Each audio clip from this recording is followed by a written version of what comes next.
প্রিয় দর্শক, দেশ টিভির নিয়মিত অনুষ্ঠান দেশের কথা দশের কথায় স্বাগত জানাচ্ছি আমি নজরুল কবির। অনুষ্ঠানের শুরুতেই আজ শ্রদ্ধা ভরে স্মরণ করছি মুক্তিযুদ্ধের মহানায়ক জাতির জনক বঙ্গবন্ধু শেখ মুজিবুর রহমান।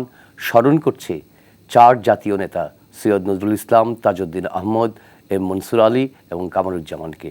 সেই সঙ্গে যাদের কারণে আমরা এই প্রিয়তম দেশটিকে স্বাধীন করতে পেরেছি, যাদের আত্মবলিদানের কারণে আমরা পেয়েছি লাল সবুজ প্রিয় পতাকা, সেই তাদের উদ্দেশ্যে অর্থাৎ ৩০ লাখ শহীদ এবং বীর মুক্তিযোদ্ধাদের উদ্দেশ্যে শ্রদ্ধা ভরে তাদেরকে স্মরণ করছি। আজ ৭ই মার্চ, মূলত এই দিনটিতেই বঙ্গবন্ধু তার সেই ঐতিহাসিক ভাষণ দিয়েছিলেন। আজ জাতির উদ্দেশ্যে দেওয়া ভাষণে প্রধানমন্ত্রী শেখ হাসিনা যেমনটি বলছিলেন যে মূলত সেই ১৯৭১ সালের ৭ই মার্চ তার ঐতিহাসিক ভাষণে বঙ্গবন্ধু বলে দিয়েছিলেন স্বাধীনতা কিভাবে আন্দোলন করতে হবে, কিভাবে স্বাধীনতার সেই প্রিয় পতাকাটিকে ছিনিয়ে আনতে হবে, কিভাবে যুদ্ধ করতে হবে, সমস্ত কিছুই বঙ্গবন্ধু তার ৭ই মার্চের ভাষণে বলেছিলেন। ১৯৭১-এর সেই ৭ই মার্চ আর এই ২০২১ সালের ৭ই মার্চ কোথায় দাঁড়িয়ে আছে বাংলাদেশ? আমরা কি স্বাধীনতার সুবর্ণ জয়ন্তীতে এসে আমরা আমাদের স্বপ্নের বাংলাদেশ পেয়েছি? আমাদের সেই স্বপ্নের বাংলাদেশ যদি না পেয়ে থাকি, কী কারণে পেলাম না? সামনে কীভাবেই বা আমরা পথ হাঁটব? বাংলাদেশের স্বাধীনতার ১০০তম জয়ন্তী পালনের দিন আমাদের মনে কি কোনো আক্ষেপ থাকবে, নাকি আমাদের স্বপ্ন পূরণের দীপ্ত অহংকার থাকবে?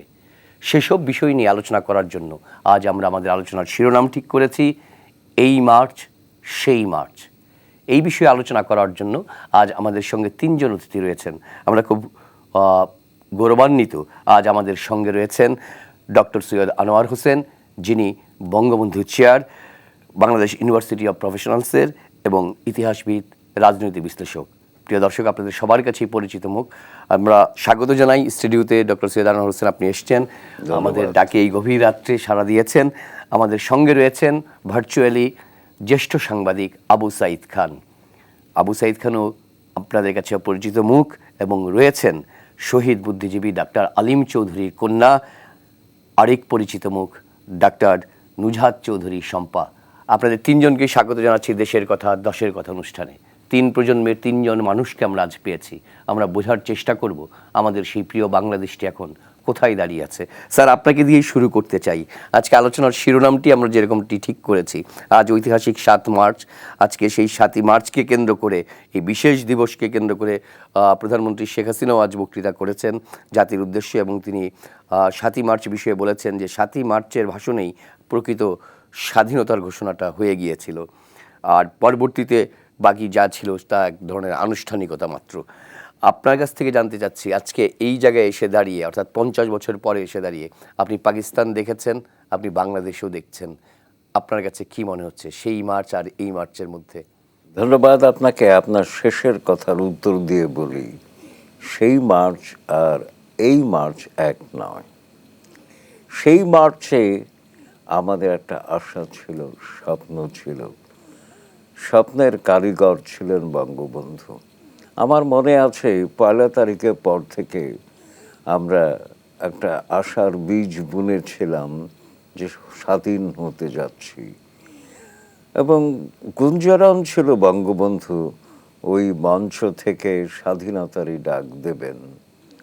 আবার এটাও সন্দেহ ছিল তিনি কি ডাক দিতে পারবেন, আর ডাক দিলেও তাৎক্ষণিক প্রতিক্রিয়া কি হবে সামরিক জনতার, কারণ তাদের প্রস্তুতি সব দিক থেকে আমরা দেখেছি। তো সেই জন্যে আশা এবং হতাশা বা শঙ্কা দুটোই আমার মনের মধ্যে ছিল। কিন্তু ভাষণ যখন শেষ হলো, তখন হতাশার জায়গায় আশাটি চলে এলো, দৃপ্ত পায়। সেই রবীন্দ্রনাথের মতো দৃপ্ত পায় যেমন বঙ্গবন্ধু এসেছিলেন তেমনি। এবং সত্যি তাই, কারণ তিনি যখন মঞ্চে উঠছেন, বাঁশের যে দেয়াল ছিল, লাঠি বেড়া দেওয়ার মতো ছিল, আমরা দেখেছি ভিডিওতে কি দ্রুত হেঁটে যাচ্ছেন তিনি, এবং ভাষণটা দিলেন মঞ্চে অভিনেতার মতো। তার মুখের ভাষা, দেহের ভাষা দুটোই আমাদের কাছে বোধগম্য হয়েছিল। কিন্তু তখন তার শরীরে 103 ডিগ্রি জ্বর। কণ্ঠ শুনে তা মনে হয়নি, অঙ্গ সঞ্চালন দেখে তা মনে হয়নি, কিন্তু হয়েছে তাই যাক। তো সেই মার্চে স্বপ্ন ছিল, স্বপ্ন বুনেছিলাম। স্বপ্ন অনুযায়ী মুক্তিযুদ্ধ হয়েছে, স্বাধীন বাংলাদেশ হয়েছে, এবং স্বাধীন বাংলাদেশের শুরুতেই 10ই জানুয়ারি বঙ্গবন্ধু দেশে ফিরেই আবার রেস করছে ওই মঞ্চে, ওখানেই মঞ্চ তৈরি হলো যেখান থেকে 7 মার্চের কথা বলেছিলেন। সেখানে তিনি বললেন স্বতঃস্ফূর্ত অলিখিত ভাষণ। তার জীবনে কোনো ভাষণ তিনি লিখিত দিয়েছেন আমার মনে হয় না, কিছু নোট নিতে পারেন, কিন্তু এটা তাও হয়নি। তিনি বললেন বাংলাদেশ একটি আদর্শ রাষ্ট্র হবে, যার ভিত্তি কোনো ধর্মীয় ভিত্তিক হবে না। বাংলাদেশের ভিত্তি হবে গণতন্ত্র, ধর্মনিরপেক্ষতা, সমাজতন্ত্র। পরে অবশ্য যুক্ত হয়েছে সংবিধান যখন পেলাম, জাতীয়তাবাদ। যাকে 4টি রাষ্ট্রীয় মূলনীতি। কিন্তু তার আগে একটু বলে নেই, 10ই এপ্রিল 1971 মুজিবনগর সরকারের যে স্বাধীনতার ঘোষণাপত্র ছিল, যার মুসাবিদা করেছিলেন ব্যারিস্টার আমিরুল ইসলাম, সেখানে সুন্দর একটি 3টি লক্ষ্যের কথা বলা হয়েছিল, যে কারণে আমরা লড়ছি: সাম্য, মানবিক অধিকার, সামাজিক ন্যায় বিচার। তো ওই 3টি লক্ষ্য আর 4টি রাষ্ট্রীয় মূলনীতি মিলিয়ে বিগত 50 বছরের বাংলাদেশকে যদি একটা স্থিতিপত্র তৈরি করতে চাই, তো তাহলে তো আমি একটু বিপদে পড়ে যাচ্ছি। বাংলাদেশ এগিয়েছে অনেক, আর্থ সামাজিক প্রবৃদ্ধি, উন্নয়ন এখনো নয়। সারা বিশ্বের নজর কেড়েছি, কারণ বাংলাদেশ শুরুতে ছিল তলাবিহীন ঝুড়ি, ডক্টর কিসিঞ্জারের মন্তব্য অনুযায়ী। কিন্তু বঙ্গবন্ধুর আমলেই ঝুড়ির তলা লেগেছে, ঝুড়িতে কিছু ছিল, এখন তো ঝুড়ি উপচে পড়ছে। কিন্তু তা সত্ত্বেও দেখুন, বঙ্গবন্ধু যে বললেন আদর্শ রাষ্ট্র হবে, এর সংজ্ঞা নিরূপণ খুব কঠিন, কেউ দিতে পারবে না। কিন্তু এটা তো ঠিক, এটা স্বপ্নের ঠিকানা ছিল যে আমরা একটা মানুষের প্রগতিশীল মানুষের রাষ্ট্র গড়তে চাই। তা কি পেরেছি আমরা? এখন তারপরে বঙ্গবন্ধুর 7 মার্চের ভাষণ আজকে তিনি স্পষ্ট ভাষায় বললেন, এবারের সংগ্রাম মুক্তির সংগ্রাম, এবারের সংগ্রাম আমাদের মুক্তির সংগ্রাম। তারপর বললেন, বেশ হাত জেড়ে দিয়ে বললেন, স্বাধীনতার সংগ্রাম। স্বাধীনতা তো রাজনৈতিক ধারণা, মুক্তি সর্বব্যাপী ব্যাপক ধারণা। সেই জন্য আমি বলি যে 16ই ডিসেম্বর আমরা শত্রুমুক্ত হয়ে আমাদের স্বাধীনতাকে নির্বিঘ্ন করেছি, মুক্তিযুদ্ধ শেষ হয়েছে। কিন্তু 17ই ডিসেম্বর 1971 থেকে চলমান আজ পর্যন্ত মুক্তির যুদ্ধ, এবং বঙ্গবন্ধু সেটা বলে দিয়েছিলেন। 10ই জানুয়ারি বললেন, এবারের সংগ্রাম মুক্তির সংগ্রাম। তো সেই মুক্তি কি আমি পেলাম? এখন তো আমি দেখি আমার সংবিধানে রাষ্ট্রধর্ম আছে। বঙ্গবন্ধু তো বললেন কোনো ধর্মীয় ভিত্তিক হবে না। সংবিধানে যদি রাষ্ট্রধর্ম থাকে, তাহলে রাষ্ট্রটি ধর্মীয় ভিত্তিক। সাম্প্রদায়িকতা আছে, মুখে আমার বাচনিক উচ্ছ্বাসে নেই, বাস্তবে তো আছে। তারপর বৈষম্য ক্রমাগতভাবে বেড়ে চলেছে, ধন বৈষম্য। বাঙালি এখন খালি গায়ে পাবো না, খালি পায়ে পাবো না, কিন্তু ধন বৈষম্য তো আছে। এবং কদিন আগে একটি প্রতিবেদন পড়েছিলাম পত্রিকায়, যে পৃথিবীর 3টি দেশের মধ্যে বাংলাদেশ একটি, যেখানে রাতারাতি বিদ্যমান হওয়া যায়। করোনা কালে তো আরো সমস্যা হয়েছে। তো সব আমার শিক্ষার বেহাল দশা।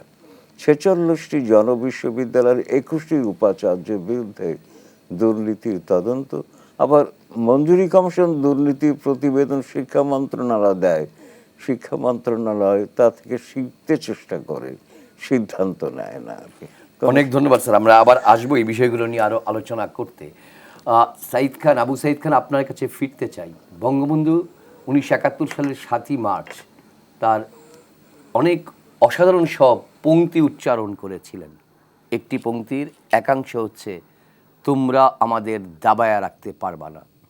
এই যে দাবায়া রাখতে পারবা না উচ্চারণটা করেছিলেন, কিছুক্ষণ আগে ডক্টর সৈয়দ আনোয়ার হোসেন যে কথাটি বলছিলেন যে কিসিঞ্জার যে বলেছিল যে তলাবিহীন ঝুড়ি, আজকে সেই মার্কিন যুক্তরাষ্ট্রের কূটনীতিকের দেশ থেকেই বাংলাদেশকে বলা হয় এবং তাদের স্টেট ডিপার্টমেন্টের স্বীকৃতি দিয়ে, আনুষ্ঠানিক স্বীকৃতি দিয়ে বলা হয় পৃথিবীতে উন্নয়নের রোল মডেল হচ্ছে বাংলাদেশ।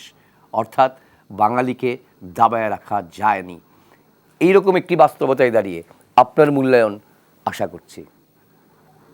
না, আসলে আমাদেরকে দাবায় রাখতে পারেনি। আমরা এগিয়ে চলেছি, পাকিস্তানি হানাদার বাহিনীর কবল মুক্ত হয়েছি, অস্ত্রতে যুদ্ধ করে আমরা মুক্ত হয়েছি এবং আমরা অগ্রগতির পথে এগিয়ে চলেছি। অর্থনৈতিক ক্ষেত্রে প্রবৃদ্ধি ঘটেছে, বিভিন্ন জায়গায় এগিয়েছি। কিন্তু সৈয়দ আনোয়ার হোসেন স্যার যেটা বলেছেন যে আমাদের তো স্বপ্ন ছিল, সেই মার্চের স্বপ্ন ছিল মুক্তির ও স্বাধীনতার। তো স্বাধীনতা মুক্তির একটি অংশ। তো আমরা স্বাধীনতা পেয়েছি, কিন্তু মুক্তি আরো ব্যাপক। কিন্তু সেই মুক্তির পথে আমরা কতটুকু এগিয়েছি সেটা একটা বড় প্রশ্ন। অর্থাৎ আমরা 71-এর যত চেতনায় পথ চলছি কিনা সে ব্যাপারে আমাদের প্রশ্ন থেকেই যায়। কেননা মানুষে মানুষে বিভাজন বেড়েছে। এখানে সাম্প্রদায়িকতার ছায়া আমাদের সংবিধানে আছে, কালো দাগ, সাম্প্রদায়িকতার কালো দাগ আমাদের সংবিধানে লেগে আছে। সেটাকে আমরা মুক্ত হওয়ার চেষ্টা করছি না। এখানে মানুষে মানুষে বিভাজন তো আছেই, হিন্দু মুসলমানের মধ্যে বিভাজন আছে। সবচেয়ে বড় বিভাজন হচ্ছে ধনী এবং দরিদ্রের মধ্যে, শহর এবং গ্রামের মধ্যে। এই বিভাজন রেখা মুছছে না, বরং দিন দিন এই বিভাজন রেখা আরো স্পষ্ট হচ্ছে, মানুষে মানুষে দূরত্ব বাড়ছে। গণতান্ত্রিক ব্যবস্থা, নির্বাচনী ব্যবস্থা কি আমরা সুরক্ষা করতে পারছি কিনা সেই প্রশ্ন তো সর্বত্র আলোচিত হচ্ছে। তো তাহলে আমরা বঙ্গবন্ধু দেশে ফিরে এসে, সৈয়দ আনোয়ার হোসেন স্যার যথার্থই বলেছেন, সেটা হচ্ছে সমাজতন্ত্র, গণতন্ত্র এবং ধর্মনিরপেক্ষতা। এবং 22 ডিসেম্বর তাজউদ্দিন আহমদ ঢাকা ফিরে এসে একই কথাই বলেছিলেন। সেখানে ওই 3টি মূল বাণী ছিল, যেটা আমাদের সংবিধানের সন্নিবেশিত রয়েছে। সেই জায়গা থেকে আমরা কিন্তু এগোতে পারিনি। বাংলাদেশ এগিয়েছে। বাংলাদেশ, আপনি যথার্থই বলেছেন, এখন আর কেউ বাস্কেট কেস বলে না, তলাবিহীন ঝুড়ি বলে না। বাংলাদেশ সেই জায়গা থেকে বরং যেখানে উন্নয়ন যারা ঘটাচ্ছে, যারা উন্নতির পথে এগিয়ে যাচ্ছে, দৃষ্টান্ত হিসেবে বাংলাদেশের নামও উচ্চারিত হয়, এতে কোনো সন্দেহ নেই। এবং সেটা আজ তলাবিহীন ঝুড়ি বলার সুযোগও নেই। কিন্তু প্রশ্ন হচ্ছে যে স্বাধীনতার যে সুফল, সেই সুফল সব মানুষের ঘরে, সবার ঘরে পড়ছে কিনা, স্বাধীনতার এটি ছিল বড় বিষয়। তখন বঙ্গবন্ধু দেশটাকে তার মানে সোনার বাংলা বলতে কি বুঝিয়েছিলেন, দেশটাকে তার মতো করে গড়তে চেয়েছিলেন। সেটা হলো বঙ্গবন্ধু যেটা বলতেন এবং একাধিকবার বলেছেন, পৃথিবী 2 ভাগে বিভক্ত, একদিকে শোষক আর একদিকে শোষিত। আমি শোষিতের পক্ষে। অর্থাৎ শোষিতের পক্ষে যে বাংলাদেশ, শোষিতের পক্ষে যে জনগোষ্ঠীকে সংঘবদ্ধ করে তার অধিকার প্রতিষ্ঠা করার যে সংগ্রাম, সেই সংগ্রামটা আমার মনে হয় স্থগিত হয়ে আছে। সেই সংগ্রামটা হচ্ছে না। অগ্রগতি ঘটছে, কিন্তু ফসলটা মুষ্টিমেয় লোকের হাতে চলে যাচ্ছে। আমার মনে হয় জাতির সামনে এটি হচ্ছে সবচেয়ে বড় চ্যালেঞ্জ। অনেক ধন্যবাদ আবু সাইদ খান, আবার ফিরবো আপনার কাছে। আমি শুরুতে যেমনটি বলছিলাম, আজকে আমরা একটু পরিকল্পিতভাবেই 3 প্রজন্মের 3 জন প্রতিনিধিকে ডেকেছিলাম, বাংলাদেশের সমান বয়সী এবং যার পিতার রক্ত মিশে আছে প্রিয়তম জাতীয় পতাকায়, সেই শহীদ আলিম চৌধুরীর কন্যা নুজহাত চৌধুরী শম্পা। আপনার কাছে খুব বিনয়ের সঙ্গে জিজ্ঞেস করতে চাই, আপনার এই 50 বছর বয়সে এসে এই বাংলাদেশে অন্য সবার মতো আপনার উপলব্ধিটা হয়তো একটু ব্যতিক্রম, কিন্তু তারপরেও বলছি যে 50 বছরে এসে আপনার কি মনে হয় আপনার বাবা যে এই জন্য আত্মদান করে গেছেন সেই বাংলাদেশকে আমরা পেয়েছি এখনো, নাকি পরবর্তী 100 বছরে গিয়ে আমরা পাবো সেই বাংলাদেশ? আচ্ছা, আমি একদম বেসিক একটা কথা বলি। বাংলাদেশ পেয়েছি 71-এ মার্চ মাসে। একটা বাংলাদেশ পাবো কিনা সেই স্বপ্নটা স্বপ্ন ছিল। তো আজকে কিন্তু আমার ছেলে, আমার বাংলাদেশ আছে, পতাকা আছে, সবুজ পাসপোর্টটা আছে, হ্যাঁ খারাপ আছে ভালো আছে, কিন্তু আমার দেশ আছে। আমাকে কোনো বিদেশি আহ পদানত হয়ে থাকতে হয় না। আমার টাকা আরেক দেশের ড্যাম তৈরি করে না।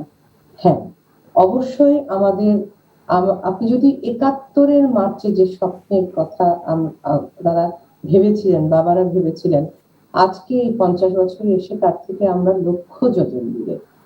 কিন্তু সত্য কথা হচ্ছে, কেন লক্ষ যোজন দূরে সেই বাস্তবতাটাও কিন্তু আমরা জানি। বাংলাদেশ তো শুধু পথ হারিয়েই ফেলেনি, বিপরীত পথে হাঁটছিল। সুতরাং এবং আমার একটা জিনিস বুঝতে হবে, যখন একটা বহিঃশত্রু থাকে বা বহিঃশত্রু বা ধরেন যখন এরকম পাকিস্তানের পশ্চিম পাকিস্তানিদের পদানত ছিল, তখন ভাষার দাবিতে, সংস্কৃতির দাবিতে মানুষ এক হয়েছিল। তো যখন একটি দেশ পেয়েছে তারা, এখন আমাদের নিশ্চয়ই নিজেদের ভেতরেই দেখি আমরা যে সেই একই শোষণের মানসিকতা নিজেদের ভাই বোনদের ভেতর একে অপরের সাথে করছি আমরা। সেটা একেবারে নিঃসন্দেহে আমাদের দুঃখজনক পরিণতি। কিন্তু আমরা তো সেই জাতি যারা স্বাধীনতার ৩ বছর পরে পিতাকে হত্যা করেছিলাম। আমরা কিন্তু পিতৃ হত্যারক। সুতরাং সেই জাতির কলঙ্কের তিলক মুছে বঙ্গবন্ধু কন্যা তাকে আবার একটি নতুন শুরুর সুযোগ দিয়ে এখন আমাদেরকে একটা পথ দেখিয়ে দিয়েছেন। সুতরাং আপনি যদি আশার কথা বলেন, আমি কিন্তু আশাবাদী। ৭১-এ যেমন একটি নতুন দেশের আশা ছিল, হয়তো অনেক ইউটোপিয়ান আইডিয়া ছিল যেখানে আমরা পৌঁছাতে পারিনি, কিন্তু কেন পৌঁছাতে পারিনি আমরা জানি। সেই জানার যে শিক্ষা, সেই শিক্ষা থেকে আমরা শিক্ষা গ্রহণ করে যদি আগাই, আমাদের তো স্বাধীন দেশটা আছে, এখন দেশটা গড়তে হবে। আমি না পারি, আমার ছেলে যদি পারে। কিন্তু আমার যেখানে একটু অতৃপ্তির জায়গা, সেটা হচ্ছে আমার ছেলে যে গড়বে অথবা আমাদের পরের প্রজন্ম যে গড়বে, সেখানে আমার সবচেয়ে বড় মা হিসেবে আমি যে জিনিসটা দেখি, সেটা হচ্ছে আমার কাছে মনে হয় বা একজন শিক্ষক হিসেবে, সেটা হচ্ছে যে মূল্যবোধের অবক্ষয়। আমাদের ভেতরে মনুষ্যত্ব, আমাদের ভেতরে সততা, আমাদের ভেতরে পারস্পরিক শ্রদ্ধাবোধ, এগুলো এত কমে গেছে। এই জিনিসটা আমাকে কিন্তু আমি জানি যে ধরেন গণতন্ত্র অথবা বাক স্বাধীনতা, এগুলো নিয়ে অনেক কিছু আছে, অনেক ডিবেট হতে পারে। কিন্তু আজকে আমরা যে জঞ্জালের ভেতর দিয়ে গিয়ে, যে পাপের ভেতর দিয়ে গিয়ে প্রায়শ্চিত্ত করে আজকে এই অবস্থানে এসেছি, সেই অবস্থানে আপনি যদি আমাকে জিজ্ঞেস করেন, আমি বঙ্গবন্ধু কন্যার মানে মায়ের বাপ মানে শেখের বেটির হাতের বাংলাদেশে আমি গর্বিত, এবং আমার বাবার রক্তে রঞ্জিত এই পতাকা নিয়ে আমি গর্বিত। হ্যাঁ, আমি ভবিষ্যৎ নিয়ে একটু আমার মধ্যে শঙ্কা আছে, এটা অস্বীকার করাটা একেবারেই আসলে মিথ্যে কথা হবে। আমার ছেলে কি দেশে বড় হবে, আমার ছেলে কোন দেশটি পাচ্ছে, সেখানে অনেক কথা আছে, অনেক দিকে অনেক ডিসকাশন হতে পারে। ভালো কি হয়েছে, খারাপ কি হয়েছে, কি কতটুকু আমরা পিছিয়ে পড়ে আবার এগিয়ে আসতে পেরেছি।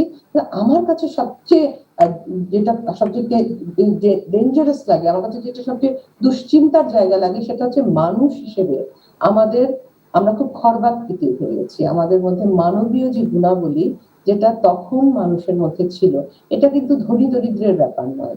একজন দরিদ্র মানুষ কিন্তু মানুষ হিসাবে বিশাল বড় হতে পারে। সুতরাং এটা হচ্ছে আসলে মনুষ্যত্বের ব্যাপার, মূল্যবোধের ব্যাপার, মানবিকতার ব্যাপার, যেগুলো খুবই খর্ব হয়ে আসছে। এটা কি আমাদের দেশেই হচ্ছে না গ্লোবালি এটা হচ্ছে আমি জানি না, কিন্তু এই যে ধরুন আরেকটা দিক আছে, সেটা গ্লোবালি হচ্ছে, আমি নিশ্চিন্তে আমি একদম নিশ্চিত হয়ে বলতে পারি, সেটা হচ্ছে সাম্প্রদায়িকতার যে উত্থান এবং অসহিষ্ণুতা, পরমতে অসহিষ্ণুতা, এই যে বিষয়গুলো, এই একেবারে বেসিক যে কোয়ালিটিস, হিউম্যান কোয়ালিটিস, এইগুলোর যে পতন এবং ক্ষয়, এটা আমাকে নিশ্চিতভাবে খুবই দুশ্চিন্তাগ্রস্ত করে। এবং একটি প্রগতিশীল দেশ যদি না থাকে, তাহলে কিন্তু মানবিক যে সম্মান, মানুষের যে রাইটস, হিউম্যান রাইটস কিন্তু প্রিজার্ভ হবে না। আমরা যে একটা সাম্প্রদায়িক জঙ্গি মানসিকতার দেশের দিকে অনেকে ধাবিত করতে চাচ্ছেন, এই দেশটি আমাদের জন্য মঙ্গলকর হবে না, এবং এই দেশটি আমরা চাইনি, সেটার জন্য যুদ্ধ হয়নি। সুতরাং আমার কাছে মনে হয় যে সামনে যুদ্ধ আরো বাকি আছে, এবং সেটা আমরা যত তাড়াতাড়ি বুঝতে পারবো, এবং শুধু উন্নয়ন না, যত তাড়াতাড়ি আদর্শিক যুদ্ধের ক্ষেত্রটা আমরা আরো তৈরি করব, বিশেষ করে সংস্কৃতির ক্ষেত্রে, শিক্ষার ক্ষেত্রে, আমাদের পরবর্তী প্রজন্মকে গড়ে তোলার ক্ষেত্রে, তত বোধহয় আমাদের একাত্তরের বিজয়টা শুনি আরো মানে মানে বিজয়, দেশ শুধু থাকা না তো, শুধু মাটি থাকা না তো, আমরা যে মানুষ হতে চেয়েছিলাম সেই মানুষ হওয়াটাও কিন্তু জরুরি। সুতরাং সেই যুদ্ধটা বাকি পড়ে আছে। অনেক ধন্যবাদ ডক্টর নুজহাত চৌধুরী। স্যার, আপনার কাছে ফিরতে চাই। আমরা আসলে 3 প্রজন্মের কথা শুনছিলাম, যে আপনি তো পাকিস্তানের স্বাধীনতাও দেখেছেন, বাংলাদেশের স্বাধীনতা দেখেছেন। আপনার আলোচনার শুরুতে আপনি কিছু বিশ্লেষণ করেছেন। আজকে ওই যে স্বাধীনতার যেই রিলে রেসের কাঠিটি, অর্থাৎ মুক্তির যে রিলে রেসের কাঠিটি, মুক্তির যে যুদ্ধ, এ দেখ নিরন্তর সংগ্রাম। ডাক্তার নুজহাত চৌধুরী সম্পা কিছু প্রশ্ন, কিছু শব্দ উচ্চারণ করেছেন স্যার। সেটি হচ্ছে যে মনুষ্যত্বের কথা বলেছেন, মূল্যবোধের কথা বলেছেন, এবং গ্লোবাল পার্সপেক্টিভের জায়গা থেকে বলেছেন সাম্প্রদায়িকতার যে এক ধরনের উত্থান দেখা যাচ্ছে, শুধু বাংলাদেশ নয়, গোটা বিশ্বব্যাপী, এবং আদর্শিক যে চর্চার কথা বলা হচ্ছে, সেই জায়গাগুলোর ক্ষেত্রে আমরা তো জানি যে রাজনৈতিক নেতারাই করেছেন। কারণ ব্রিটিশদের বিরুদ্ধে লড়াই করার পরবর্তীতে ব্রিটিশদের কাছ থেকে ভারতবর্ষ তো স্বাধিকার আন্দোলন করতে চেয়েছিল। 47-এ কোনো মানে সেই অর্থে যে একটা টেবিলের মাধ্যমে দুটো দেশ ভাগ হয়ে গেল, দুটো দেশের জন্ম হয়ে গেল টেবিল টকের মাধ্যমে। কিন্তু বাঙালি তো 30 লাখ শহীদ হতে হয়েছে, অর্থাৎ জাতি ধর্মভিত্তিক জাতিরাষ্ট্রের বিপরীতে বাঙালি অবস্থান নিয়েছে, এবং 23 বছরে বঙ্গবন্ধু সেই বাঙালি জাতিটাকে তৈরি করেছিলেন। আজকে তাহলে রাজনৈতিক নেতৃত্ব ব্যর্থ হচ্ছে কিনা এই আদর্শিক মূল্যবোধের জায়গায় ফিরিয়ে আনতে? আমরা জানি যে 3 বছর পর, অর্থাৎ 75 থেকে মাঝখানে 21 বছর সামরিকতন্ত্র জয় জয়কার ছিল বলা চলে। পাকিস্তানবাদী অর্থাৎ ধর্মভিত্তিক জাতিরাষ্ট্রের মূল্যবোধকে ছড়িয়ে দেওয়া হয়েছে রাষ্ট্রীয়ভাবে। এর বিপরীতে দাঁড়িয়ে এবারও তো প্রায় 15 বছর হয়ে গেল মুক্তিযুদ্ধের চেতনা সমৃদ্ধ দল ক্ষমতায় আছে। তাহলে রাজনৈতিক নেতৃত্ব কি সেই বঙ্গবন্ধুর মতো জায়গাতে যেতে খানিকটা ব্যর্থ হচ্ছেন? আপনি খুব বড় রকমের একটি শানিত প্রশ্ন করলেন। মার্কিন নেতৃত্ব গবেষক জন সি ম্যাক্সওয়েলের একটি কথা আমার খুব ভালো লাগে, মাঝে মধ্যে উদ্ধৃত করি। তিনি বলছেন যে নেতা পথ জানেন, ইংরেজিতে যা বলেছিল তার বাংলা, নেতা সেই পথ পরিক্রমা করেন এবং পথ দেখিয়ে দেন। বঙ্গবন্ধু আমাদের বাঙালির পথ জানতেন, পথ পরিক্রমা করেছেন এবং পথও দেখিয়ে গেছেন। তিনি 1314 দিন মাত্র সময় পেয়েছিলেন যুদ্ধ বিধ্বস্ত বাংলাদেশকে গড়বার জন্যে। কিন্তু আমি দেখি যে তথ্য উপাত্ত অনুযায়ী এই 1314 দিনে তিনি যা করেছিলেন বা করতে চেয়েছিলেন তার তুলনা রহিত। তার মধ্যে 25শে জানুয়ারি 1975 একটি বাকবদল হলো। বাংলাদেশের বাকবদলের আগে বঙ্গবন্ধুর চেতনায় একটা বাকবদল হয়েছিল, কারণ তিনি 26শে মার্চ 1975 বলেইছিলেন আমি 3 বছর চিন্তা করেছি। 3 বছর ভেবে চিন্তে তিনি বাকশালে এসেছেন। বাকশাল 1 সেপ্টেম্বর থেকে কার্যকর হওয়ার কথা, তার আগে ছিল প্রস্তুতি পর্ব 233 দিনের। এই সময় তথ্য আমি যা দেখছি যে জিনিসপত্রের দাম কমে আসছে, আইন শৃঙ্খলা পরিস্থিতি ভালো হচ্ছে, সব দিকেই একটা স্বস্তির ভাব এসে গেছে। এমনকি সিআইএ পর্যন্ত তার দলিলে উল্লেখ করছে যে এই সময় বাংলাদেশ আবার স্বাভাবিক হয়ে এসেছিল। সিআইএর দলিল শত্রুর মুখ থেকে যে আসনি সেটাকে আমি বেশি বিশ্বাস করি আর কি। তো এখন শম্পা যে কথাগুলো বলে গেল বা তার আগে আমি যা বলবার চেষ্টা করেছি, সব মিলিয়ে এই বাংলাদেশ তো বঙ্গবন্ধুর কথা বলছে না। এই জন্যে ওই যে বললাম বাংলাদেশ কোনো ধর্মীয় ভিত্তিক রাষ্ট্র হবে না, কিন্তু আমার সংবিধানে 15তম সংশোধনীতে রাষ্ট্রধর্ম ইসলাম আছে, তো আবার ধর্মনিরপেক্ষতা এসেছে। তেলে জলে কি মেলে? মেলেনি। রাজনীতিবিদদের জন্য মিলতে পারে, আমার জন্য মেলেনি, দুঃখিত। আমার বোধ বুদ্ধি খুব সীমিত, কিন্তু মেলেনি। বঙ্গবন্ধু এটা চাইতেন না।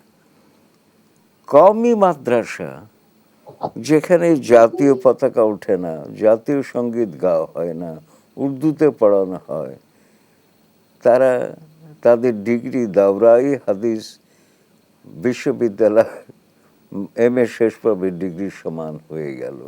এটা কি করে হলো? ভোজবাজি বলে একটা কথা বাংলায় আছে, কিন্তু ভোজবাজিরও তো একটা সংজ্ঞা আছে, কিন্তু সেই সংজ্ঞাও তো পড়ে না। কওমি জননী হয়ে গেলেন বঙ্গবন্ধু কন্যা আমাদের নেত্রী শেখ হাসিনা। এটা তো আমার কাছে অনাকাঙ্ক্ষিত। রাজনীতির জন্য, ভোটের জন্য হয়তো বা কাঙ্ক্ষিত হতে পারে, কিন্তু আমি তো রাজনীতিও করি না, ভোটও চাই না। আমি চাই বাংলাদেশ, বঙ্গবন্ধু যে বাংলাদেশ গড়তে চেয়েছিলেন। হেফাজত ইসলাম নারী বিদ্বেষী, মুক্তিযুদ্ধ বিরোধী। হাফিজি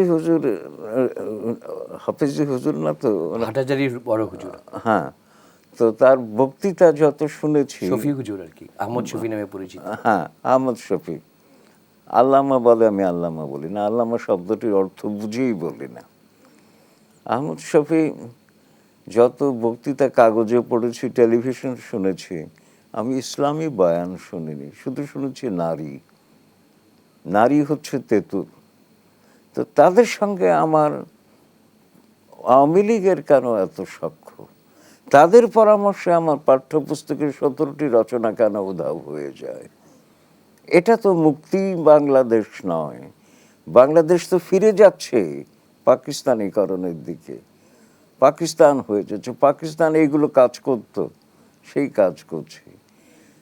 অন্য ক্ষেত্রে অনেক কিছু সাফল্য আমার আছে।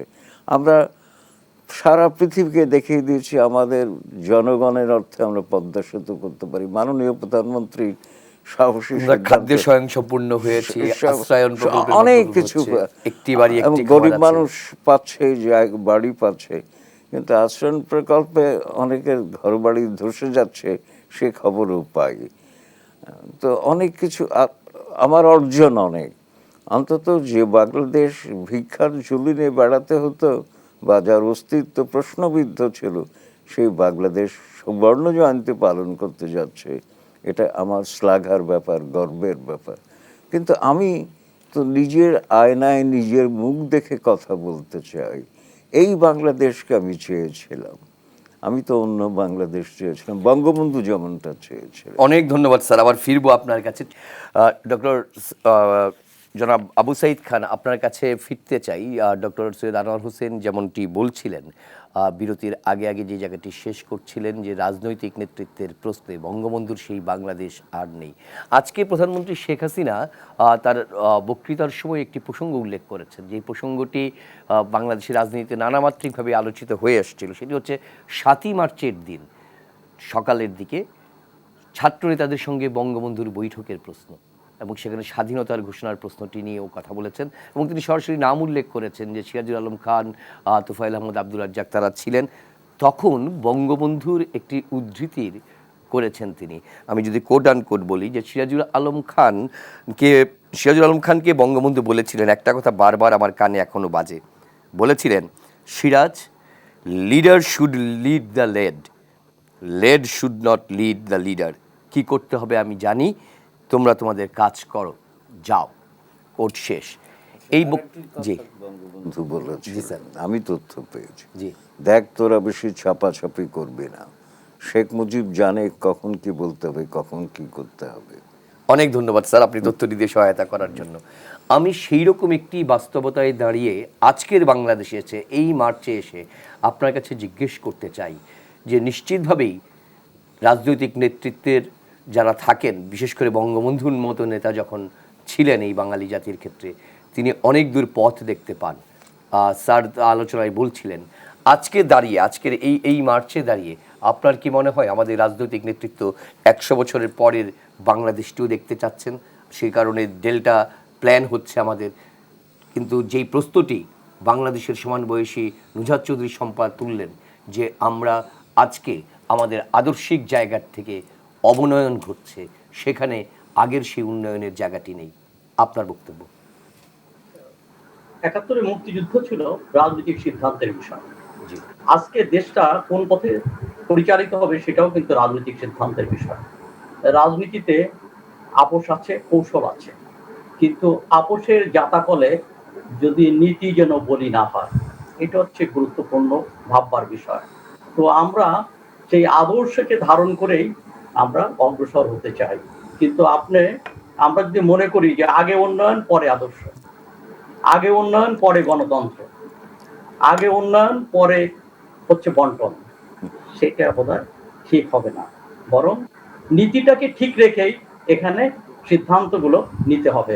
অর্থাৎ আমরা একই সঙ্গে উন্নয়ন চাই, অর্থনৈতিক উন্নয়ন চাই, সঙ্গে সঙ্গে গণতন্ত্রের উন্নয়ন, নৈতিকতার উন্নয়ন, শিক্ষার উন্নয়ন, এখানে সামগ্রিক উন্নয়ন, একটা সমন্বিত উন্নয়নটা আমরা চাই। এই জায়গাটা আমাদের একটু বিবেচনা রাখা দরকার। কেবলমাত্র অর্থনৈতিক উন্নয়নের মধ্য দিয়ে আমরা আমাদের কাঙ্ক্ষিত স্বপ্নকে আমরা পৌঁছতে পারবো না। অতএব অর্থনৈতিক উন্নয়নের পাশাপাশি আমাদের যে অঙ্গীকার, ৭১ অঙ্গীকার, যেটা আমাদের সংবিধানে বর্ণিত আছে, খোদিত আছে, সেই ৭১ অঙ্গীকারকে ফিরে যেতে হবে এবং আমাদের প্রতিটা পথে, পদে পদে, বাঁকে বাঁকে ৭১ অঙ্গীকারকে স্মরণ রাখতে হবে এবং মনে রাখতে হবে ৭১ পথে আমরা চলছি কিনা। উন্নয়ন তো হতেই পারে, যেমন ধরেন উন্নত দেশ তো, যদি আপনি অর্থনৈতিক মাপকাঠিতে উন্নয়ন বলেন, সৌদি আরবও তো উন্নত দেশ, তার অর্থনৈতিক আয়, মাথাপিছু আয় দিয়ে তো উন্নত দেশ। কিন্তু প্রশ্ন হচ্ছে সেখানকার সাধারণ মানুষের জীবন মান কতটুকু উন্নত, তার অধিকার কতটুকু সংরক্ষিত, এটি হচ্ছে বিবেচনার বিষয়। অতএব উন্নয়নের মাপকাঠি কেবলমাত্র মাথাপিছু আয় নয়, উন্নয়নের মাপকাঠি কেবলমাত্র প্রবৃদ্ধি নয়, উন্নয়নের মাপকাঠি হচ্ছে সঙ্গে সঙ্গে বন্টন। এবং উন্নয়ন মানে হচ্ছে যে আমরা যে লাভটা, প্রবৃদ্ধিটা, সেটা সাধারণ মানুষের, তৃণমূলের তলার মানুষের, যারা তলানিতে বসবাস করে, তাদের ঘরে হচ্ছে কিনা, এইগুলো ফায়সালা করার দরকার। এগুলা আমাদের সংগ্রামের পড়তে পড়তে আমরা কিন্তু এটা সমাধান করেছি।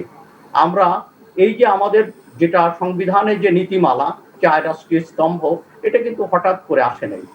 আমরা কিন্তু আন্দোলনের মধ্য দিয়েই এটাকে ধারণ করেছি এবং এটাকে মুক্ত করেছি এবং বঙ্গবন্ধু সেই ঘোষণা জনগণের পক্ষ থেকে, রাষ্ট্রের পক্ষ থেকে তিনি সেই ঘোষণা, অর্থাৎ এই জনগোষ্ঠীর পক্ষ থেকে তিনি সেই ঘোষণা দিয়েছেন। তিনি আমাদের নেতা ছিলেন, মহানায়ক ছিলেন, কিন্তু এটা কিন্তু সাধারণ মানুষের আকাঙ্ক্ষাকে তিনি কিন্তু ধারণ করেছিলেন।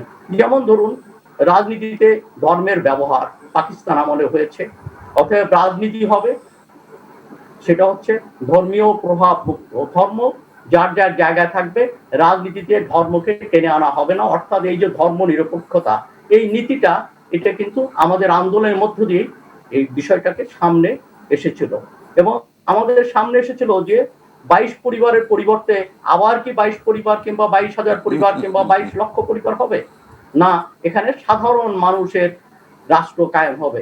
সাধারণ মানুষের রাষ্ট্র কায়েম হবে এই আকাঙ্ক্ষাই কিন্তু কৃষকের ছেলে, সে বিশ্ববিদ্যালয়ের পাঠ শেষ না করে মুক্তিযুদ্ধে গিয়েছিল। কৃষকের সন্তান, তারা লাঙ্গলের গুটি ছেড়ে রাইফেল উঁচিয়ে ধরেছিল, দেশ স্বাধীন করেছিল। এবং এই স্বাধীনতা সংগ্রামের সবচেয়ে বড় শক্তি হচ্ছে তৃণমূলের মানুষ। এখানে কৃষক শ্রমিকরা হচ্ছে বড় শক্তি। তাদের আকাঙ্ক্ষায় কি ছিল? তাদের আকাঙ্ক্ষায় ছিল যে দেশ স্বাধীন হবে, সম্পদের ভাগাভাগি হবে না। এই জায়গাটা, অর্থাৎ সম্পদের ভাগাভাগি হবে, সবাই ভাগ পাবে। কিন্তু স্বাধীনতার পরে আমরা যে জিনিসটা লক্ষ্য করেছি যে একই ক্যাম্পে কিংবা একই পণ্য কুঠিরে সেখানে একজন বিশ্ববিদ্যালয়ের ছাত্র এবং একজন কৃষক সন্তান, অর্থাৎ একজন দিনমজুর, তারা একই সঙ্গে খাবার খেয়েছে, একই সঙ্গে যুদ্ধ করেছে, একই সঙ্গে জীবনকে বাজি রেখেছে এবং তাদের সেদিন অঙ্গীকার ছিল যে আমরা কেউ কাউকে ভুলবো না। কিন্তু স্বাধীনতার পরে ওই ছাত্র কিংবা ওই মানে উচ্চবিত্তের তরুণ ঢাকা ফিরে এসেছে, রাজধানীতে ফিরে এসেছে এবং ধনী হওয়ার প্রতিযোগিতায় লিপ্ত হয়েছে, আর কৃষক বঞ্চিত হয়েছে এবং ওই কৃষক সন্তানের সঙ্গে ওই ধনীর দুলালের দূরত্ব বেড়ে গেছে। এটা হচ্ছে বিষয়টা। অর্থাৎ আমরা সেই লক্ষ্যে, অর্থাৎ মানুষের ভিতরে বৈষম্যর অবসানের লক্ষ্যে রাজনৈতিক অঙ্গীকারটাকে আমরা আমাদের কর্মকাণ্ডে, প্রতিনিয়ত কর্মকাণ্ডে প্রতিফলিত করতে পেরেছি। কিন্তু আবু সাইদ খান, আপনাকে একটু থামিয়ে একটা প্রশ্ন করতে চাই। আমরা বাংলাদেশ এখন খাদ্যে স্বয়ংসম্পূর্ণ দেশ। এই যে খাদ্যে স্বয়ংসম্পূর্ণ বাংলাদেশ, এই বাক্যটি যখন উচ্চারণ করছি, এর পেছনে যাদের শ্রম, মেধা, ঘাম যুক্ত, তা কিন্তু বাংলাদেশের কৃষকেরই। আজকের এই 50 বছরে আমরা যখন উন্নয়নশীল দেশের প্রবেশ করতে যাচ্ছি, সেই রকম একটি জায়গায় দাঁড়িয়ে কিন্তু বাংলাদেশের রেমিটেন্স পাঠান যারা, তারা কিন্তু সেই সাধারণ শ্রমজীবী মানুষ যারা দেশের বাইরে থেকে এই দেশের জন্য অর্থ পাঠাচ্ছেন। ফলে বাংলাদেশের অর্থনৈতিক উন্নয়নে তো এই শ্রমজীবী মানুষদের অংশগ্রহণ সবচেয়ে বেশি। আপনি যথার্থই বলেছেন, কিন্তু ভাগটা তারা কতটুকু পাচ্ছে, এটা হচ্ছে বিবেচ্য।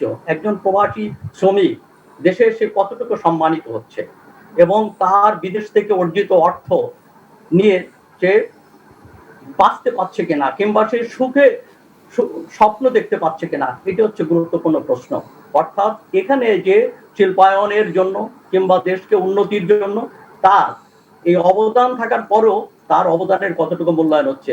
বিমানবন্দরে তাকে বিভিন্নভাবে হেনস্থা হতে হয়, দেশে ফিরে তাকে অনিশ্চয়তা ভুগতে হয় এবং নিরাপত্তাহীনতা ভুগতে হয়। এগুলো তো আমরা লক্ষ্য করছি। এই নিশ্চয়তাটা দরকার। এই নিশ্চয়তার জন্য দরকার হচ্ছে একটা সামাজিক নিরাপদ ব্যবস্থা। সেই নিরাপদ ব্যবস্থা, এখানে আইন শৃঙ্খলার উন্নয়ন সহ সেই ব্যবস্থাটা আমরা করতে পারছি কিনা। আমরা যদি সরল রেখায় বিবেচনা করি যে আমাদের যা কিছু খারাপ হয়েছে তার জন্য এখানে পাকিস্তানি প্রেতাত্মারা সব করে দিয়ে গেছে, তা না। এখানে আমাদেরকে মনে করতে হবে যে ভুল আমাদেরও আছে। আমরা সঠিক পথে দেশকে পরিচালনা করতে পেরেছি কিনা, এই প্রশ্নগুলো কিন্তু আমাদের বিবেচনা রাখা দরকার। অর্থাৎ 50 বছর, 50 বছরে পাকিস্তানি প্রেতাত্মারা ঘুরে ফিরে এসেছে। পাকিস্তানি প্রেতাত্মারা বিভিন্ন জনের উপর, শাসকের উপর সওয়ার হয়েছে, এগুলো সবই সত্য। কিন্তু প্রশ্ন হচ্ছে যে এই প্রভাব মুক্ত হয়ে আমরা দেশকে পরিচালনা করতে পেরেছি কিনা। আমরা পাকিস্তান রাষ্ট্রযন্ত্রকে এখনো কিন্তু রক্ষা করে চলেছি। পাকিস্তান রাষ্ট্রযন্ত্রকে আমরা মেরামত করেছি। এখানে আমরা স্বাধীন দেশের উপযোগী রাষ্ট্র এবং প্রশাসনিক ব্যবস্থা, গণতান্ত্রিক ব্যবস্থা গড়তে পেরেছি কিনা, সেই প্রশ্নটাও কিন্তু আমাদের। অনেক ধন্যবাদ আবু সাইদ খান। আমরা সেই গণতান্ত্রিক চরিত্রটি অর্জন করতে পেরেছি কিনা, রাষ্ট্রের প্রতিটি প্রতিষ্ঠানের ক্ষেত্রে রাষ্ট্রকে সেই রকম চরিত্রটি দিতে পারছি কিনা প্রশ্ন করেছেন আবু সাইদ খান। ডক্টর নুজাত চৌধুরী শম্পা, আমি বারবার এই কারণেই বেশি গুরুত্ব দিচ্ছি যে আপনি বলছিলেন যে 71 সালের যে শিশুটি আজ শেষ টকবগে যৌবন এবং সে নিজেও আজকে তার উত্তরাধিকার রেখে যাচ্ছে। আপনি আপনার আলোচনায় বলছিলেন যে আপনার সন্তানের জন্য কোন বাংলাদেশ রেখে যাচ্ছেন আপনি। সেই রকম একটি জায়গা থেকে আমি আবারও বঙ্গবন্ধুর কিছুক্ষণ আগে যে উদ্ধৃতি দিলাম সেই জায়গাটিতে আসতে চাই। বঙ্গবন্ধু সেদিন যে সিরাজুল আলম খানকে যে বলছিলেন যে কি করতে হবে আমি জানি, তোমরা তোমাদের কাজ করো, যাও। স্যার ডক্টর সৈয়দ আনোয়ার হোসেন যুক্ত করলেন পরবর্তী আরও এক লাইন। আজকে সেই রকম একটি জায়গা থেকে বলতে চাই যে এই রাষ্ট্রটি তো আমার, আপনার, আমাদের সবার। বাংলাদেশের নাগরিক হিসাবে বাংলাদেশের প্রতিটি নাগরিককে সেদিন রাজনৈতিক নেতৃত্ব উদ্দীপ্ত করতে পেরেছিলেন যে মুক্তিযুদ্ধের মাধ্যমে এই দেশটাকে স্বাধীন করতে হবে। কিন্তু স্বাধীনতা অর্জনের চেয়ে স্বাধীনতা রক্ষা করা অনেক কঠিন। বঙ্গবন্ধু তো বলেই দিয়েছিলেন স্পষ্ট করে যে মুক্তির যুদ্ধ চলবে এখন। সেই মুক্তির যুদ্ধে আমি, আপনি, আমরা, অন্যরা যার যার দায়িত্বটা পালন করছে কিনা, আমরা কি আমাদের জায়গা থেকে সেই দায়িত্বটি পালন করেছি? আমি মনে করি না। কারণ একদম এটা আমি একদম সহজে একদম স্ট্রেট উত্তর দিব যে না, আমরা করিনি। আমি 71-এ 7 কোটি জনতার কিছু ক্ষুদ্র অংশ ছাড়া সকলেই ছিলেন কিন্তু তার নেতা বঙ্গবন্ধুর শক্তি, তার শক্তির জায়গা। তারা ছিলেন তার হাতিয়ার। তিনি ডাক দিয়েছেন, তারা ঝাঁপিয়ে পড়েছে। আর আমি যেভাবে দেখি যে বঙ্গবন্ধু কন্যার কাঁধে আমরা হচ্ছি বোঝা। তিনি কিন্তু 100 বছরের ডেল্টা প্ল্যানও দিয়েছেন। খুব দূরদর্শী একটা মানুষ, যারা আমরা নিজেরাই বলি যে তিনি এত সারাক্ষণ কাজ করেন কখন, 24 ঘন্টায় এতখানি করেন কখন। আমরা নিজেরাই কিন্তু তার যে চরম শত্রু, তিনিও কিন্তু সহানুভূতি বোধ তার আছে যে আসলেই খুব খাটছেন এই বয়সে, ঠিক আছে। কিন্তু আমরা কিন্তু ৭১ বাবারা নেতাকে কাঁধে তুলে রেখেছিলেন, আর আমরা আমাদের নেত্রীর কাঁধে বোঝা হিসেবে সওয়ার হয়েছি। আমরা কিন্তু নান অফ আস, আমরা কেউ কিন্তু সাহায্যকারী নই, আমরা স্বার্থপর, আমরা অসৎ, আমরা শুধু নিজের উন্নতিটা জানি এবং আমরা নিজের উন্নতির জন্য অন্যকে টেনে নামানোতে সিদ্ধহস্ত। আমাদের এই যে মূল্যবোধের ক্ষয়টার কথাই আমি বলছিলাম, যে নেত্রী যে আপনাকে স্বপ্ন দেখাবেন এবং সেই স্বপ্ন দেখিয়ে আপনার কাছে রোড ম্যাপ করে দিচ্ছেন, আপনাকে সেই রাস্তায় তুলে দিচ্ছেন, আর আপনি খালি নিজের স্বার্থের কথা চিন্তা করে সেই রাস্তার খানাখন্দ তৈরি করছেন, খুঁড়ে দিচ্ছেন। সামনে যে দেশটা এগিয়ে যাওয়ার জন্য একত্রে যাবার প্রয়োজন আছে, আমাদের ভিতর সেই বোধটা নাই, আমাদের ভিতর সেই দেশপ্রেমের অভাব হচ্ছে এবং একাত্মবোধের অভাব হচ্ছে। আমি আপনি আজকে স্বাধীন দেশের শত্রু হয়ে গেছি, কম্পিটিটরস হয়ে গেছি, কিন্তু ৭১ আমরা ছিলাম সহযোদ্ধা। এই রকম আমাদের যদি সহযোদ্ধার মনোভাব না আসে, আমাদের ভিতর যদি দেশপ্রেম না আসে, আমি বলছি না যে ধনিক শ্রেণী হবে না, মানুষ বড়লোক হবে না, তা কিন্তু আমি বলছি না, কিন্তু আমরা যেটা দেখি যে বঙ্গবন্ধু যেটা বলতেন না, শোষক আর শোষিতের যে দুভাগ, আমাদের দেশে যেটা হচ্ছে শোষক কারা, ধরেন ধনিক শ্রেণী কিন্তু এক ধরনের শোষক, কারণ তার ধন হচ্ছে ক্ষমতা, পেশি শক্তি যাদের আছে, যাদের হাতে আর্মস আছে, তারা কিন্তু শোষক হয়ে যান, কারণ তাদের আর্মস আছে। সেরকম ধর্ম কিন্তু একটা বড় আপনার শোষণের হাতিয়ার হতে পারে যদি আপনি অপব্যবহার করেন। সুতরাং এই গোষ্ঠীগুলো কিন্তু এখন ক্রমাগত তারা ক্ষমতাশীল হচ্ছে, এবং আপনি যদি ভোটের কথাও বলেন, বিত্তশালী নন এবং পেশি শক্তি নাই এরকম একজন ভালো মানুষ আগের মতো পথ হেঁটে ছেঁড়া স্যান্ডেল পরে আর সেই ভালো আদর্শের কথা বলে জিততে পারবেন বলে আমার মনে হয় না। সুতরাং আমাদের আসলে গুণগত পরিবর্তন হয়েছে একেবারে ৭১ থেকে। আপনি যদি আজকের বাংলাদেশে বলেন, আজকের বাংলাদেশের রাজনীতির গুণগত পরিবর্তন হয়েছে, আমরা তাকে সম্মান করি। আজকে আমরা একজন অসৎ ব্যক্তি একটা বিশাল গাড়িতে করে গলায় ফুলের মালা দিতে যান, আমরাই দিতে যাই দাঁড়িয়ে থাকি রাস্তার দুপাশে, কিন্তু আগে কিন্তু আমরা একজন সৎ শিক্ষককে, সৎ মানুষকে, সৎ রাজনীতিবিদকে সম্মান করতাম। আমি এই জায়গাটা বলতে চাচ্ছি, যে জায়গাটা আমার দুঃখ বোধ হয়। আর আমার টেনশনের জায়গাটা যেটা, সেটা হচ্ছে যে দেখেন ৬০-এর দশকে আফগানিস্তানও কিন্তু খুব উন্নত একটি দেশ ছিল, খুব প্রগতিশীল একটি দেশ ছিল। সেই আফগানিস্তানে আজকে কি অবস্থা, আজকে কি অবস্থা, এটা কিন্তু আমি ধর্মীয় কোনো ইয়ের কারণে বলছি না, সেই কথাও কিন্তু আমার মনে হয় কি এখন একটু স্পষ্ট করে বলার প্রয়োজন আছে। আমরা আমাদের ৭৫-এর পরে খুব নেগেটিভ ক্যাম্পেইনিং এর কারণে ধর্মনিরপেক্ষতার যে ব্যাখ্যা বঙ্গবন্ধু দিয়ে গেছেন, যে আমি প্রগাঢ়ভাবে ধার্মিক হলেও আমি কিন্তু ধর্মনিরপেক্ষ হতে পারি, অর্থাৎ কি, যে আমি খুব ধার্মিক হব কিন্তু আপনাকে আপনার ধর্মের ধর্মীয়, হয়তো আপনি হিন্দু, হয়তো আপনি বুদ্ধিস্ট, হয়তো আপনি খ্রিস্টান, অথবা হয়তো আপনি ধর্মে বিশ্বাসী নন, কিন্তু তার জন্য রাষ্ট্রের কাছে আমি আপনি কোনো ভিন্নভাবে বিবেচিত হব না এবং আমরা হানাহানি করব না, একজন আরেকজনকে ঘৃণা করব না। কিন্তু কোথাও কিন্তু বলা নাই যে আমরা ধর্ম পালন করব না, আমরা কিন্তু প্রত্যেকেই ধার্মিক হতে চাই। বাঙালি সবাই, হিন্দু, মুসলমান, খ্রিস্টান সবাই কিন্তু খুবই প্রগাঢ়ভাবে ধার্মিক সবসময় ছিল, আমরা সবসময় আছি, বঙ্গবন্ধু এটা বলে গেছেন। কিন্তু এই জিনিসটাও কিন্তু আমরা, আমাদের সেই সৎসাহসটুকু নাই বলার যে আমি ধার্মিক মুসলমান কিন্তু আমি ধর্ম নিরপেক্ষতায় বিশ্বাস করি। বঙ্গবন্ধু কন্যার কিন্তু আছে, কিন্তু সেটা নিয়ে কিন্তু আমরা তাকে বিভিন্নভাবে সমালোচনা করি সব দিক দিয়ে। মানে আমার কাছে যেটা মনে হচ্ছে কি, আমরা নেত্রীর বোঝা, আমার বাবারা ছিলেন তার নেতার হাতিয়ার, শক্তি, আর আমরা হচ্ছি নেতার পায়ের, মানে আমাদের নেত্রীর পায়ের শেকড়। আমরা তার যে ভিশন, তার যে যাত্রা পথে বারবার বাধা হয়ে দাঁড়ায়। এইখান থেকে আমাদের কিভাবে উত্তরণ হবে আগামী দিনগুলোতে, যেন আমরা সেই পথটা খুঁজে পাই, এই প্রার্থনা করি। অনেক ধন্যবাদ ডাক্তার নুজাত চৌধুরী। স্যার, আপনাকে দিয়ে শেষ করতে চাই, আমাদের সময় প্রায় ফুরিয়ে আছে, 2-3 মিনিটের মতো আছে। আপনার কাছ থেকে যেটা জানতে চাই, নুজাত যে জায়গাটায় শেষ করলেন, যে বঙ্গবন্ধুর কাছে আমরা ছিলাম, তার দেশের জনগণ ছিল শক্তি। আজকে মুক্তিযুদ্ধের চেতনায় বিশ্বাসী অনেকেই শৃঙ্খল হয়ে যাচ্ছি আমরা বঙ্গবন্ধুর কন্যার কাছে, যেই উপলব্ধি থেকে সম্পাই কথাটা বললেন, আপনার বিশ্লেষণটা একটু শুনতে চাই। তাহলে সামনের যে 50 বছর, সেই 50 বছরে মানুষ মরণশীল। হয়তো শেখ হাসিনা তার বর্তমান বঙ্গবন্ধুর কন্যা, বর্তমান প্রধানমন্ত্রী, স্বাভাবিক নিয়মে মৃত্যু ঘটবে, কিন্তু দেশটা তো আমাদের সবার। তো ফলে আজকে বঙ্গবন্ধু নেই, কিন্তু বঙ্গবন্ধুর বাংলাদেশ তো আছে। তাহলে আমাদের এই মুক্তির লড়াইয়ের আমাদের এই পথ চলাটা শেষ হবে কিভাবে? সেক্ষেত্রে আমার উত্তর প্রজন্মের কিভাবে চলবে পথটা? আপনার সাজেশন। আপনি যে ধন্যবাদ, আপনি যে প্রশ্নটি করলেন তার উত্তর আমি এই মুহূর্তে দিতে পারছি না, কারণ আমি ইতিহাসের নগণ্য মানুষ, ইতিহাস ভবিষ্যৎ নিয়ে কথা বলে না। তবে উইনস্টন চার্চিল বলেছেন, যতদূর পেছনে তাকাবে তত সামনে তাকাতে পারবে। সেই অর্থে মানবিক গুণাবলীর দিক থেকে আমি অবশ্য সামনে তাকাতে চাই। তো প্রশ্নটি হচ্ছে, দেখুন, আপনি কিছুক্ষণ আগে ঘামে শ্রমের যে কৃষক তাদের কথা বললেন।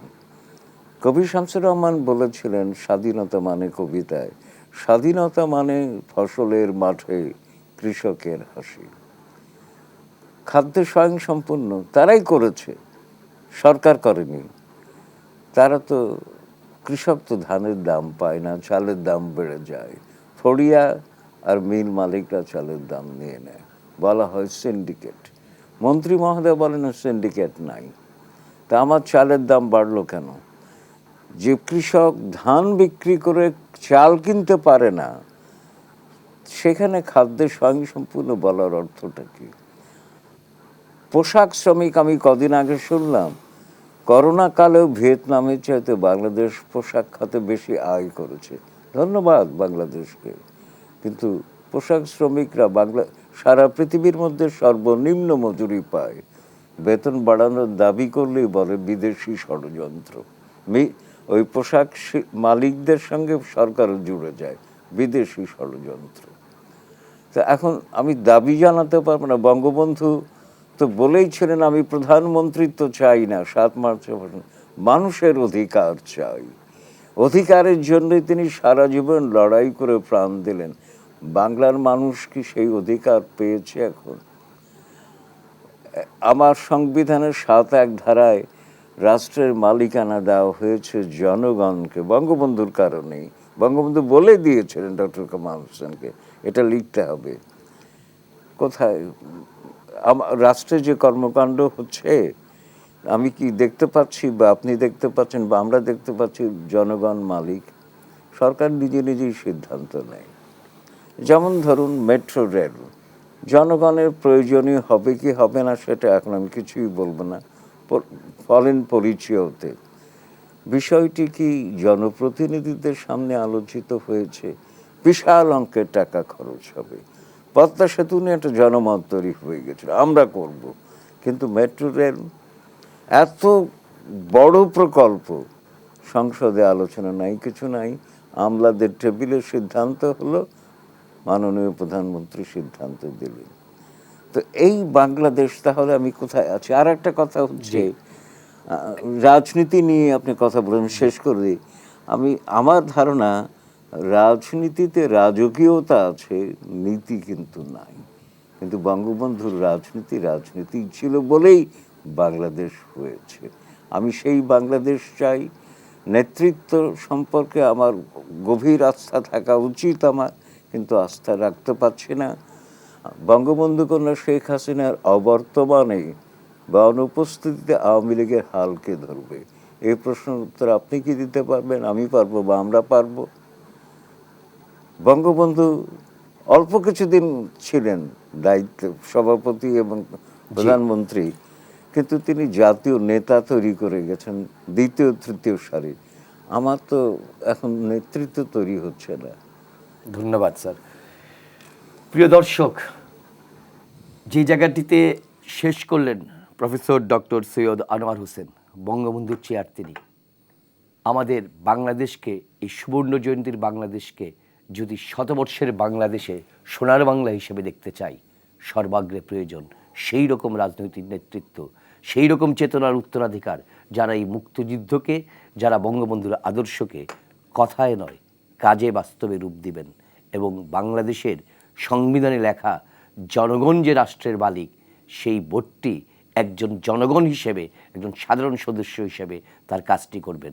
এই দায়িত্ব আমার, আপনার, আমাদেরও কম নয়। আমরা যেন ভুলে না যাই, এই রাষ্ট্রের অর্জন যেমন আমরা করেছি, এই রাষ্ট্রকে মাথা উঁচু করে দাঁড় করিয়ে রাখার দায়টাও কিন্তু শুধুমাত্র রাষ্ট্রের একজন প্রধানমন্ত্রীর নয়, সরকারের প্রধানমন্ত্রীর নয়, আমার আপনারও। এই বোধটি নিয়েই আজ শেষ করতে চাই এই মার্চ সেই মার্চ শিরোনামের আলোচনা। যারা আমাদের সঙ্গে যুক্ত ছিলেন তিনজন অতিথি, ডক্টর সৈয়দ আনোয়ার হোসেন, আবু সাঈদ খান, ডাক্তার নিজাত চৌধুরী শম্পা, আপনাদের প্রতি কৃতজ্ঞতা। আর দর্শক, ভালো থাকবেন আপনারা, সতর্ক থাকবেন এবং বাড়ির বাইরে বেরোলে অবশ্যই মাস্ক পরে বেরোবেন।